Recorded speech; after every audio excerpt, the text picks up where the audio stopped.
Hey guys, welcome back to Clownfish TV. This is Neon, and we're going to talk about the animation industry and that there's going to be an Over the Garden Wall sequel, a spiritual sequel. We'll talk about that. We're going to talk about the animation industry, how important it is becoming to streaming, that everything we've been talking about for the last year or so is becoming very apparent now that as the streaming wars heat up, it's going to come down to who has the animated content. We're going to reiterate that Crunchyroll is for sale. It's been seemingly confirmed by many news outlets, and thank you so much to all of you who said we were full of shit last year when we said that this probably was going to happen. Crunchyroll was either going to get sold or absorbed into HBO Max, and it looks like they're actually getting sold off to Sony. And then we're going to talk about how Warner Media is looking to get rid of some other assets. We still think that Rooster Teeth is probably going to get gone. As my personal opinion, they are selling off things that frankly bring more than Rooster Teeth, but Rooster Teeth is trying to save themselves by pushing everyone over to their new app, which I guess launched today on Fire TV. So we'll talk about that. Before we get into it, please subscribe for more pop culture news, views, and rants. Guys, we're at 150,000 subs. Thank you so much for the support, and Geeky is not going to be in many videos today. She's actually working the election. So thank you, Geeky, for doing your duty. And we're gonna talk about this. Okay, so we do talk about animation quite a bit on the channel. This article popped up today in the Observer that animation has become a huge battlefront of the streaming wars. No duh. So we've been talking about this. And they're talking about how Sony, again, is closing in on a near $1 billion acquisition of US-based anime streaming service Crunchyroll, and it's 3 million subs. It's actually not a whole lot of subs, not for as long as Crunchyroll's been around. It will soon gain control over a significant portion of the anime export market. In doing so, it becomes a clear threat to Netflix, which has been heavily investing in all manner of animation for years, on its way to becoming the biggest television provider in the world. A hierarchy change may be upon us. Animation now finds itself in a golden age of opportunity. A golden age of opportunity. That doesn't mean it's going to be a golden age of animation. We are seeing some really subpar stuff come out from channels like Sci-Fi doing adult animation on the cheap. We're seeing a lot of anime productions being sort of budget cut these days because I think they're overworked and they're underpaid, these Japanese studios, and some of the stuff is not that great, but there will be a lot of animation, and hopefully some of it will be good. To understand the medium's importance to the current marketplace and its widespread proliferation, we need to look no further than recent history. They talked about The Simpsons and Family Guy helping establish Fox among its broadcast compatriots in the 90s, and South Park is single-handedly responsible for Comedy Central's early success. That's true. With 30-plus seasons in the bank, Disney wisely chose to reroute The Simpsons to Disney Plus rather than Hulu to attract eyeballs. That's like the only thing they're doing with animation on Disney Plus, though. It's kind of weird. Warner Media, meanwhile, has spent more than $500 million to bring South Park to its fledgling streaming service, HBO Max. The streamer also draws from Cartoon Network and Adult Swim, DC Universe, etc., and has struck a deal for U.S. streaming rights to Studio Ghibli movies like Spirited Away and The Tale of Princess Kaguya, accruing the entirety of the Japanese animation studio's collection. But then they're going to turn around and sell Crunchyroll. The only thing I can think is maybe one of the terms is that they get to still keep access to some of Crunchyroll's content on Max, because it seems really odd to not have any anime on HBO Max when Netflix is investing heavily in it.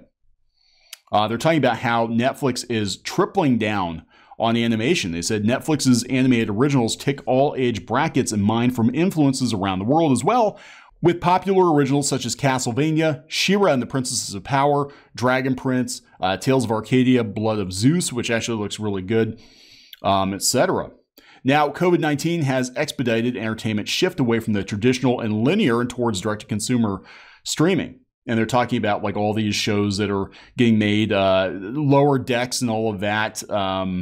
Soul coming to Disney Plus. Netflix, they're absolutely tripling down on the animation. They just leased a massive animation HQ in Burbank. They're doing a whole bunch of new anime series. They're going all in on animation. Weirdly, Disney Plus isn't.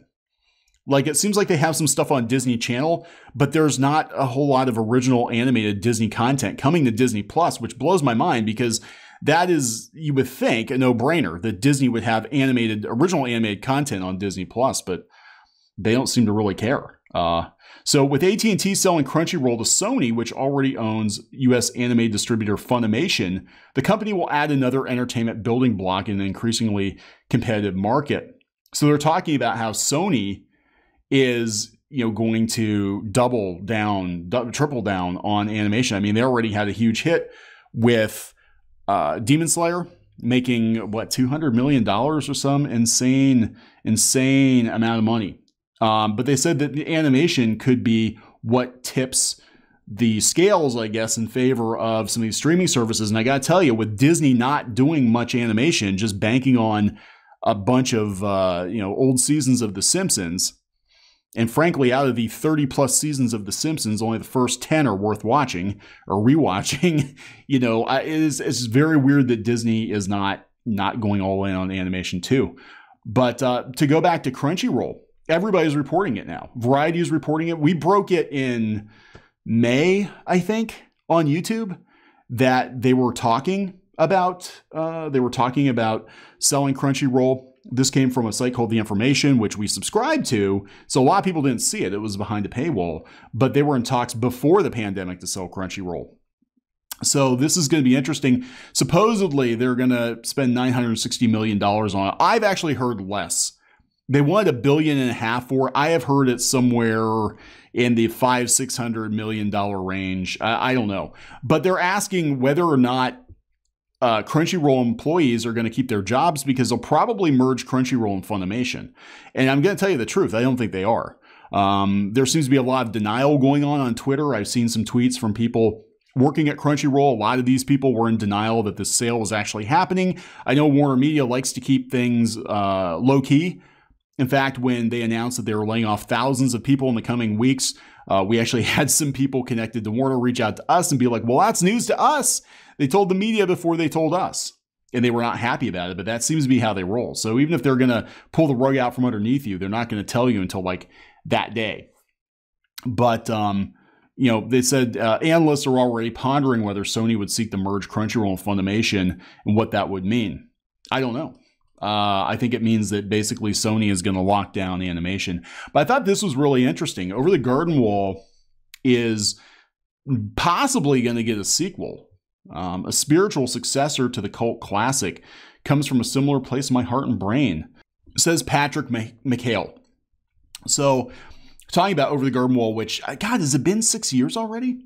It was actually very, very good. And I like the fact that it was a limited series. It was like it had a story, it had a beginning, a middle, and an end, and they talk about it. And they're talking about doing a sequel. He said, I doubt I'll ever make another Over the Garden Wall miniseries. They do have comics, I guess, that are sequels, but there's a sort of spiritual successor that I absolutely want to make. I love that miniseries format. It can be very grueling making it a TV show, so it's nice when there's a light at the end of the tunnel. Can you tell me anything about the spiritual successor? I can't say much about it now. It has absolutely nothing to do with Over the Garden Wall, other than it comes from a similar place in my heart and brain. What are the advantages and limitations of graphic novels? One of the main limitations in graphic novels for me is there's no sound.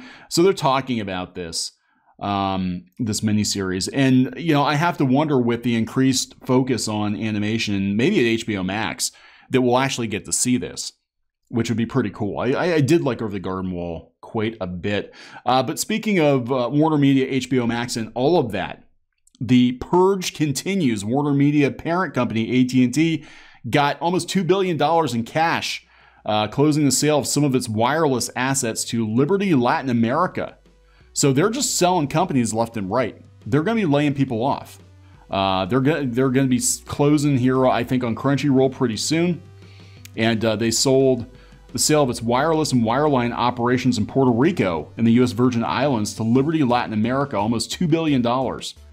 The news came several weeks after Warner Media got a $1.1 billion cash injection as it officially unloaded its stake in Central European media. So they're just doing everything they can do. They're throwing all the dead weight overboard.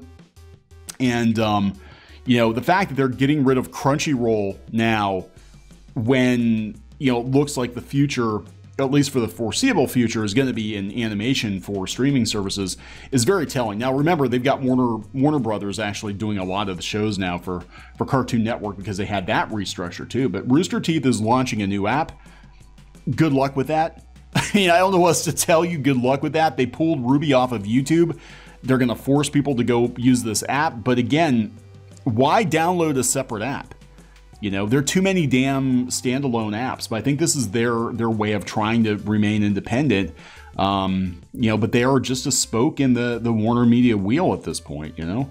I don't know how much longer that's going to last, if they're going to be looking at a machinima situation where they get blinked out of existence, or if it's going to be like Crunchyroll where they get sold off, or they'll just kind of, you know, fade away, and you know, Warner will keep Ruby, keep Genlock or whatever, Camp, and then just kind of let everyone go their own separate way.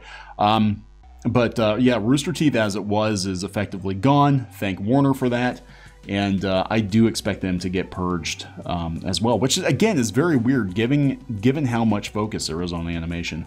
But I'm gonna wrap this one up. Please subscribe for more pop culture news, views, and rants, and we'll talk to you guys later.